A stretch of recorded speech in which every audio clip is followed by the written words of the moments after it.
Welcome back, guys, to the fourth video on the TBM 930. I'm sitting here, I started here on the RAM cold and dark, and I just got it all started up. If you're interested in any of how that goes, as far as starting the TBM or loading flight plan in the G3000, or the getting clearance from the tower for your flight plan and taxiing, I have 3 videos on each of those 3 subjects prior to this one, which is the 4th video. With this video, we left the last video off holding short of the runway, but I wanted to just show you through a few other items where people were asking on the forums about certain things. And these are other things that I may set up while I was in the ramp position, and I get them all kind of set up and check my charts before I go ahead with this video, which is our departure from our airport here, CNC3 in Brampton, Caledon, near Toronto, Ontario, Canada. So with that, a few things. Number one, you can see my inertial separator is on. That's because I'm on the ground. I explained that in a prior video. But if you're, I believe in the taxi video, if you're going to be taxiing or taking off from a gravel runway or things like that, this just prevents damage from your blades. But anyways, that's on. We're going to hit master caution so it stops blinking at us. We know it's on. In fact, it's a little rainy here, so it's something that you could even take off if there's precipitation and you're concerned that any of it is icy. I'm not in this case, so maybe we'll flip that off when we're done taxiing before takeoff, but that's something that's sort of pilot consideration. Now, don't be worried about my Garmin 3000 here. The airport elevation's a little wonky when I'm on the ramp in Brampton, so it kind of looks funky until I start taxiing out. But the rest of the information is okay, and a few of the things I do here is number one, I get this map range here. Rather than on full airport view, I zoom it right out, and it kind of gives me my I actually keep zooming it in until I can get my waypoints that are along my route, so that I can see sort of a big overhead view of my waypoints. PFD, let's see, PFD settings here, bearing 1 and 2. I like to put bearing 1 on nav 1, and the reason for that is because bearing 1 over here allows you also to put up your DME information. So when you're coming up to most likely your ILS approach at your arrival point, you'll be able to pick up the distance measuring equipment information, so basically how far away you are from that. And bearing 2 you can put on GPS so that you can see your next waypoint and how far away it is. Other PFD settings, I go to wind and option 3, and this pulls up, you know, these are nice. Option 1, 2, and I prefer 3. Actually shows the direction of the wind and what bearing it's coming from and how many knots, so we'll keep that up there. Let's see, active nav, this just switches which nav we're active on. We're going to switch that to FMS or GPS, and that is good. Over here you can click MFD. Either of these panels controls either of these screens. If you click PFD here, it controls this screen. If you click MFD or multifunction display, then you can have your range. I like to bring this right in so I can see my airport zoom nicely, and then I'll flip this over to comms. And one thing I'm going to pull up here is our airport chart for this uncontrolled airfield, so that you can see, number one, a tool I use extensively is Navigraph. I have a number of videos on my channel about it. I would suggest you go take a look. I'm actually just starting a series from beginners right through to advanced and reading charts on Navigraph, but it's a tool you really can't do without, to be honest, if you really want to get into simming. So I'm just going to pull my Navigraph charts over here and take a look at the airport info chart for CNC3. And if we take a look at this, you can see that you can see down here, sorry, that I'm already tuned 119.3, and that's Toronto terminal departure. Because this is a Unicom frequency on an uncontrolled airfield, I can't get an IFR filing or clearance for that from this airfield, so I had to tune Toronto terminal departure. And when I did that, I got my clearance like I did in the prior videos. and they gave me a squawk code of 5363 in case of flight followings, and I put that in here because I already know that I'm going to need that to go through. And they also gave me now, because Toronto departure has a number of different frequencies, they gave me a frequency of 124.925.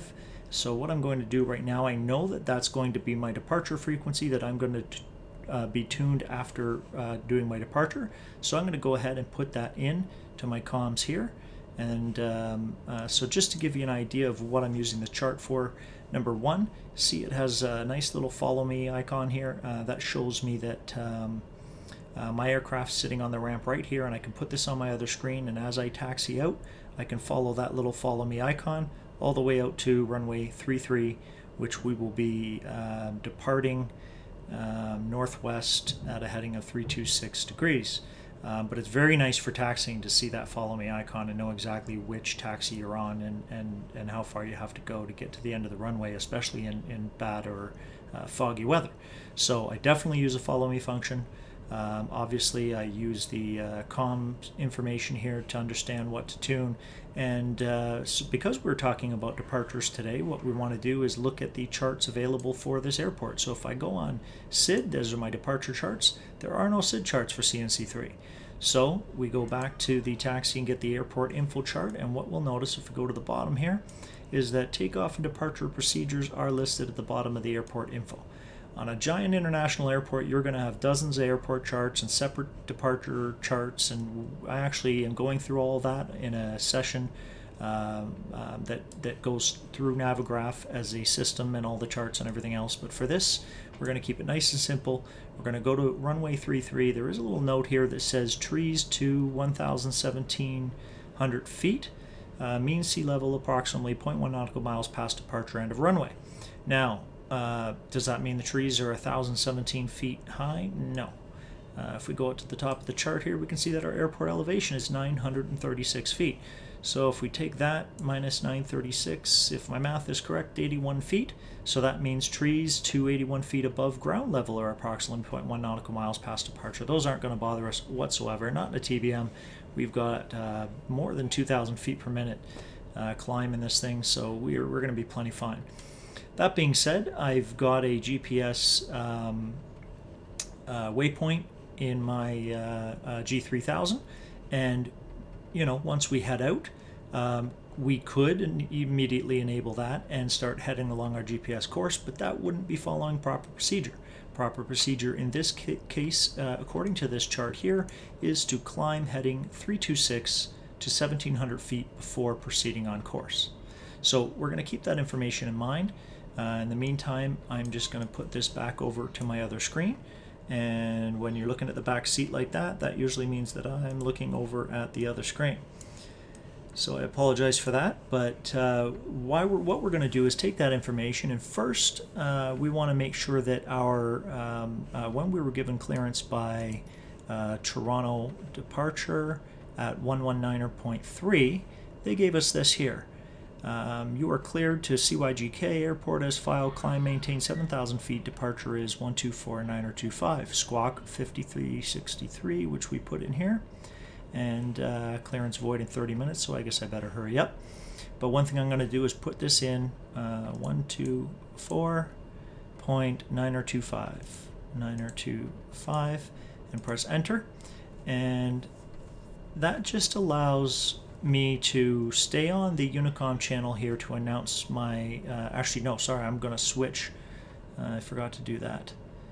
So I've already got clearance, so sorry, I made a mistake. I'm usually at the same airport getting clearance as I am getting taxi here, but so what we're gonna do according to the chart here, Brampton Unicom is 123.3, so we're gonna put in actually the best way to do this is to swap these and then put in 1, 2, 3, 3, enter, and then I'm going to swap them back.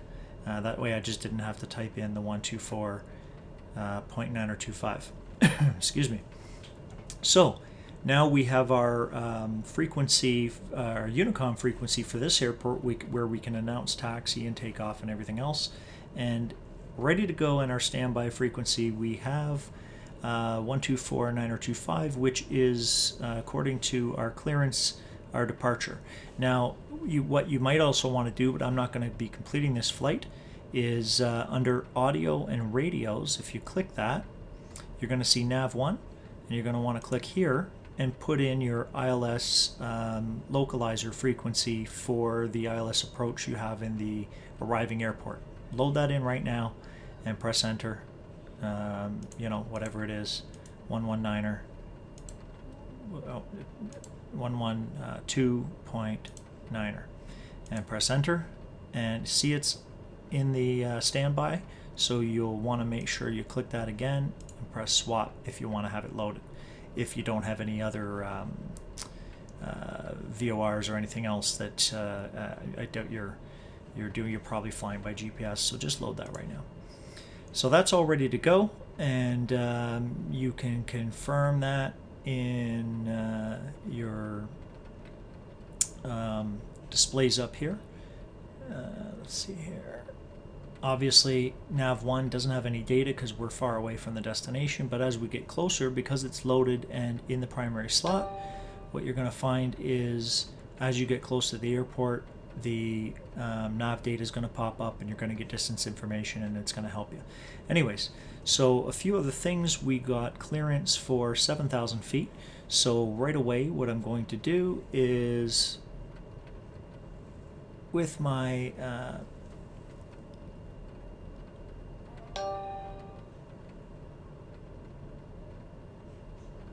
altimeter bug. Sorry guys, I've been playing with the G1000, which I'm not familiar with, and now what it's got me doing is looking down for the altimeter bugs along the sides of the displays. So it kind of take me a second here to refamiliarize myself. G3000, so whoops. Sorry, and I learned this also, and I should have done this before I started the video, but zoom type manual, we're going to click this to auto, and that way when I scroll in and out, it's not going to scroll in and out my view. So we're going to go altitude, altimeter select here, and we're going to select 7,000 feet. And this is what we're doing, is just loading up the GPS. Of course, in the TBM 9000, you want to make sure your autopilot's on. I'm sure you've all learned that lesson if you've been playing with it. But now we have our 7,000 feet, which is our en route altitude, loaded. And what we do need to remember is that we need to fly on departure before we can click. We're not going to click autopilot on nav, because that would immediately, whenever we decide to flip autopilot on, flip us around and bring us onto our nav course. What we want to make sure we're doing is flying our proper heading for our departure course according to our chart, which was fly heading 326 degrees till 1,700 feet. So we can go ahead and keep the 7,000 feet in there and just pay attention to when we get to 1,700 feet. And so what I like to do is, I mean, personally, I like to fly it up to that altitude and then just manually fly over to our course when we're done, for a number of reasons. Number one, you could get, I don't care how many times you plan your flight plan, especially in a busy area like Toronto, you're going to potentially get completely different instructions from ATC. And they may bring you here or there, and if you're hand flying it, you're not going to have any issues with that. But that being said, there can sometimes be a little bit more workload on the pilot in these areas, and you may want to autopilot to help you out so that you can check your charts and go through any checklists and make sure your gear's up and make sure that your proper V speeds, you bring your flaps up. So maybe you have enough to do that you don't want to be thinking about maintaining the course and getting up to 1,700 feet. But that being said, you definitely don't want to use nav. So what you'll want to do instead is get this ready so that when you arm autopilot, it's going to maintain a heading. And the first thing we're going to do is use our heading bug here. And if we scroll this, you can see on the screen, we're looking down here at the blue heading, and you'll see this little heading bug move. That's going to be autopilot hold heading. So what we can do is move that until we get 326 degrees. That's the heading we have to hold on departure. And the other thing we want to do potentially, and we can go ahead and click that on. So now we see heading, pitch, but our autopilot is not armed. It hasn't engaged. So we can go ahead and arm these things ahead of time so that as soon as we arm our autopilot, this thing will hold a heading of 326 degrees, And the other thing we're going to do is vertical speed mode on. And so with that, we're going to select our vertical speed that we want. That will bring us to 7,000 feet automatically. And with that, we're going to scroll this wheel here until we get a vertical speed that we are comfortable with.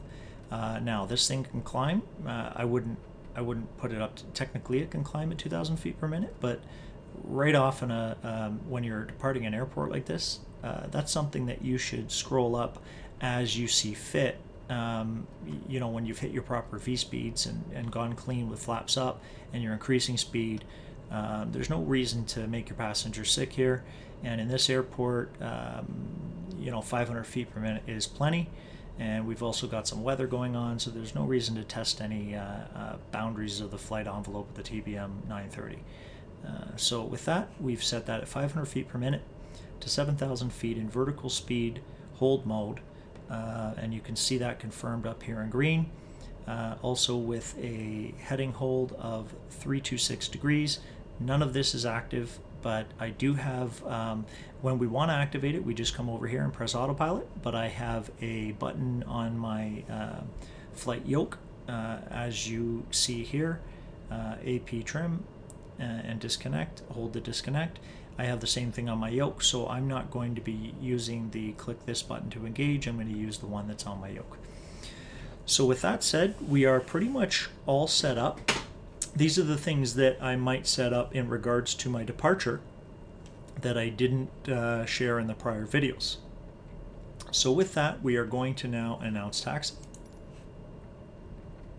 Charlie November Charlie, Tree Traffic Day or Alpha Sierra X-Ray Golf Sierra Alpha is taxiing to runway 26. And with that, now of course, we want to always look at our warnings. The first warning, parking brake. Of course, we got our parking brake on. And our inertial separator is on, but that's okay because we need it on. We are taxiing. And like I told you before, I'm trying to look for a good out here. I can probably taxi around left here and avoid, who knows what else is over there. But so we're just going to minimize this here. And I'm going to give it a little bit of throttle. And I've got full left rudder and left brake, no right brake. And I'm just trying to swing this around. Yeah, okay, I've got a decent clean path there. No, I've still got to fix the sensitivity of my the brake on my rudder. Seems like I barely touched the thing. So there we go. We're moving. And we got a nice little slope here. I believe that's what's screwing up the G3000. It thinks we're underground right now.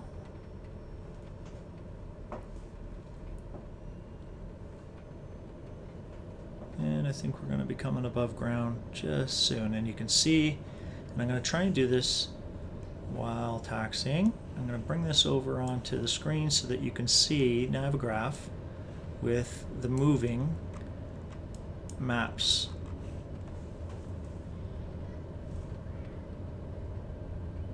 A little quick there, but I'm looking at Navigraph and taxiing and trying to, so let's see here. And did I miss my taxiway? I think I did, because that's a runway. There's a hold short sign. And this thing is super tiny, but it is an uncontrolled airfield, and we did announce. I'm going to cheat. I'm looking at too many things here, and Navigraph is covering half my screen. So we're just going to flip around here. Can I go down there? That's another runway.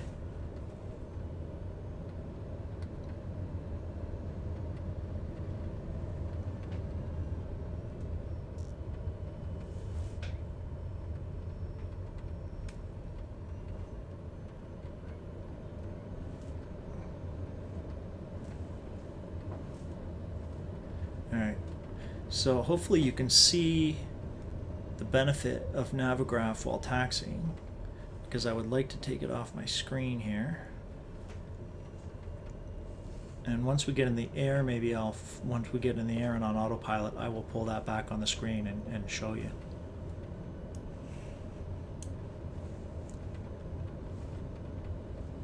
Now obviously we have our G3000 with our moving maps in the multifunction display in the center there, but what we do not get on that right now, I don't know if they're going to allow you to connect your Jeppesen charts. Eventually that would be pretty neat because the G3000 has the capability. But for now, what you don't get is taxi information. So especially when you're flying into a bigger international airport, you can really get lost pretty easily. Yes, you have an overview, but the charts are really important to see your taxiway identifications. And man, I love the rain in this simulator. Especially if you haven't done it yet, please do yourself a favor and do a sunrise or sunset with the rain in pretty much any location in the world. It looks awesome. I can't get enough of it. I probably should have changed the time of day to do that for you guys. Okay, so this is our hold short point.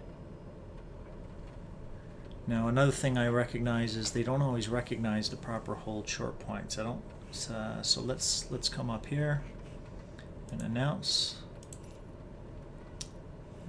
Let's see, we are select a runway for takeoff. We're taking off runway 33 and we're going to depart straight out because that is the procedure.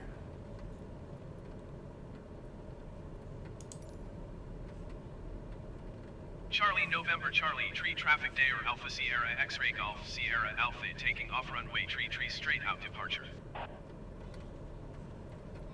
Alright, so I guess I'll leave that up so you can see what's going on, because as soon as we get up and out, they're going to want us to switch to 1249 or 25, but that's fine. We've announced our out. Nobody's coming back saying, hey, I'm on final. They should have said that already anyways if they were. So come on, a little bit more throttle.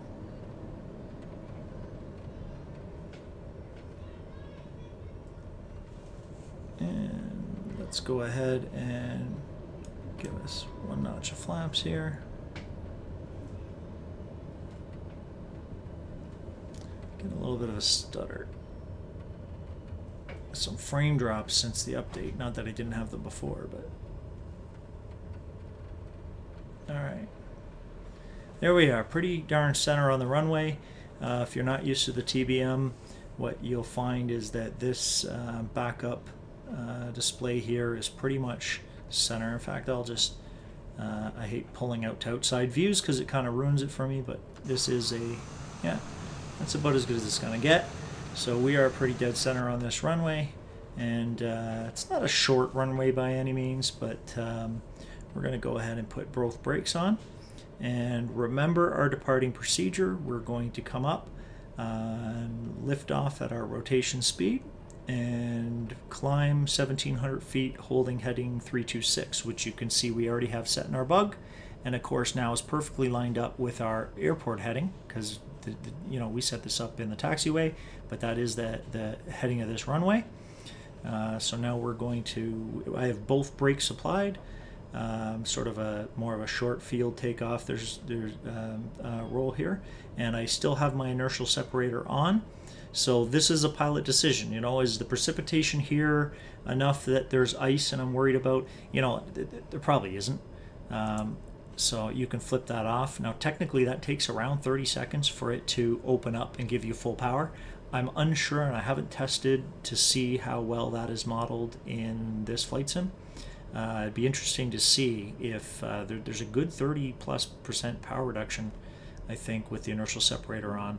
And maybe even a bit more. I think there's a maximum knots of around 200, 220, 230, something like that with that on. So that's a good portion of the TBM's maximum speed. But anyways, with that, we have the brakes on. We're going to throttle up and just let go before it reaches full and start applying. I've got quite a bit of right rudder.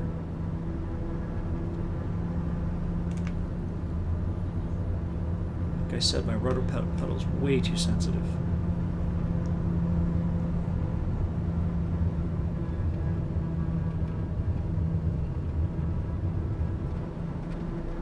Okay.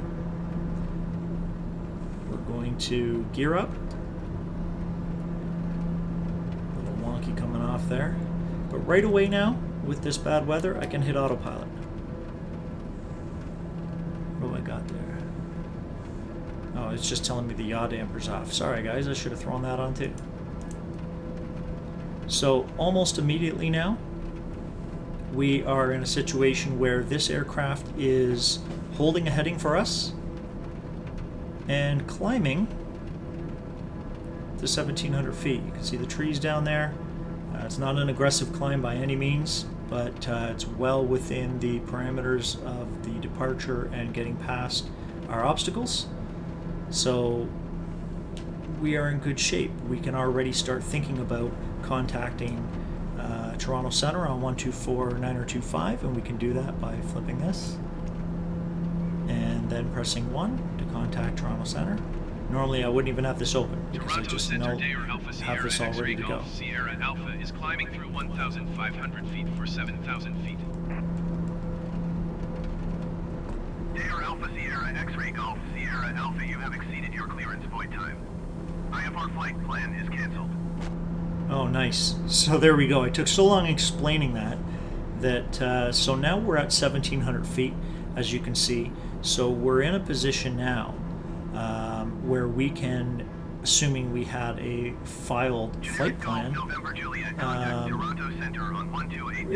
we could have started following it, but of course I was sitting on the runway so bloody long, I can't imagine that. I guess I was there from startup to filing more than a half an hour.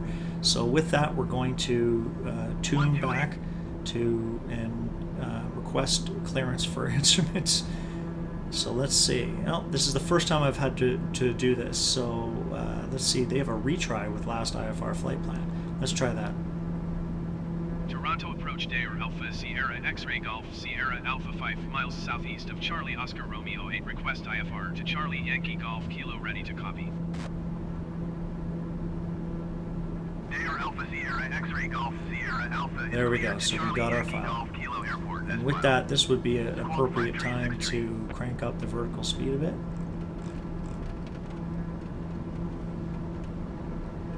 And we're going to read back our acknowledgement.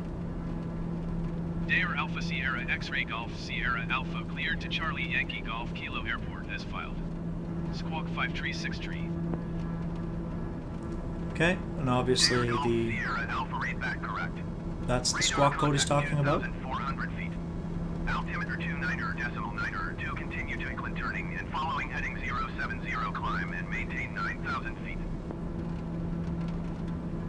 We're going to acknowledge those instructions. Continue to incline turning and following heading 070 climb and maintain 9,000 feet. Dare Golf Sierra Alpha. So in this case, they gave us a heading different than our nav potentially. So this is where you can actually just start throwing your heading in here. Sorry, I'm trying to not move my head with the track IR. And put this in. I'm going to have to acknowledge that pretty soon. Sierra Alpha, acknowledge last transmission.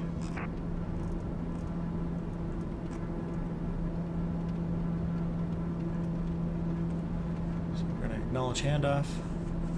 124.925 Dare Golf Sierra Alpha.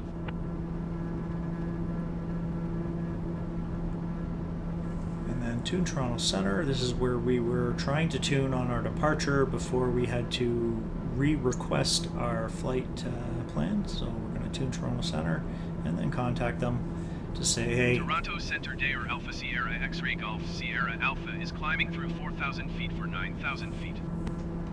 That is correct. We're going to change our altimeter. X-Ray Golf Sierra Alpha, you have exceeded your clearance void time. IFR flight plan is cancelled. Toronto Centre Airbus November 8 Niner 7. So there we go. We just, I believe, found a bug. Retry with last IFR. They actually cleared me for it, so let's try this then. Request IFR clearance for instrument flight plan. Toronto approach Dair Alpha Sierra X-Ray Golf Sierra Alpha 3 miles south of Charlie Oscar Romeo 8. Request IFR to Charlie Yankee Golf Kilo ready to copy. Dair Alpha Sierra X-Ray Golf Sierra Alpha is cleared to Charlie Yankee Golf Kilo Airport as filed. So they've cleared me, and they also put me on a heading to 070, which is a pretty good heading to intercept my filed flight plan. So it was a good heading from ATC. So let's read that back. They're going to start getting upset with me here. Dair Alpha Sierra X-Ray Golf Sierra Alpha cleared to Charlie Yankee Golf Kilo Airport. They're going to pass me off again to Toronto Center here, but 5363. Toronto Center doesn't seem to know what's up. Dair Golf Sierra Alpha read back correct. Radar contact 5,300 feet. Altimeter 29.9 continue to Equin turning and following heading 070 climb and maintain 11,000 feet. Acknowledge those instructions. They keep giving me higher flight levels here. Continue to Equin turning and following heading 070 climb and maintain 11,000 feet. Dair Golf Sierra Alpha. Dair Golf Sierra Alpha contact. There we are. Contact Toronto Center 1249025. So we'll acknowledge that handoff, and let's see when we tune Toronto Center if they. 25 Dair Golf Sierra Alpha.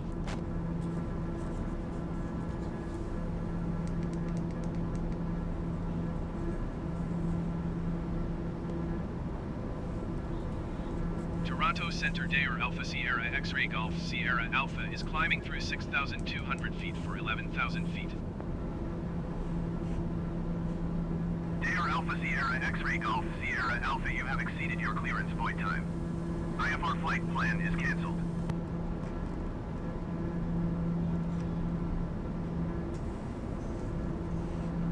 So there you go. Once they've canceled your flight plan, there's a bug. Generic Victor Kilo November traffic is 2 o'clock, 4 miles at 1. That being said, we've tried to refile it a few times and got approval. Maybe they just haven't got that through to Toronto Center yet. But with that, they keep giving us vectors. It was a correct vector, 070 degrees to intercept our route. And that's the nice thing. I believe I mentioned that before we started, is that's the nice thing with using the heading or flying it yourself. Because had you engaged nav mode on autopilot immediately, so that was a crash to desktop. Funny enough, on release, I hadn't experienced a single crash to desktop whatsoever until the latest update. Since the latest update, I find that any flights over 2.5 to 3 hours, usually around 300 nautical miles, I can't finish. I'll crash on approach or crash 3/4 of the way or more through the flight. But anyways, that was the first time I got a crash to desktop on a short flight. So sorry about that, guys, but I was just about to finish up anyways. What I was about to say was that's the good thing about using the heading hold mode instead of trying to use nav mode on departure like that. And that's because if you had used nav mode on departure, you couldn't have used it until number one, you finished the departure chart as shown on the Jeppesen charts, and number two, we were starting to get different vectors from ATC heading 070 degrees to this altitude to intercept our filed flight plan. So had we been on nav, we would have been scrambling to kind of disable nav and hand fly it or change to heading bug mode. These are things you don't want to be dealing with when you're dealing with ATC mid-flight. So it's much better, that's my process anyways on departure, is to use vertical speed mode and heading hold mode, and that way if they throw you any loops, it's not a big deal.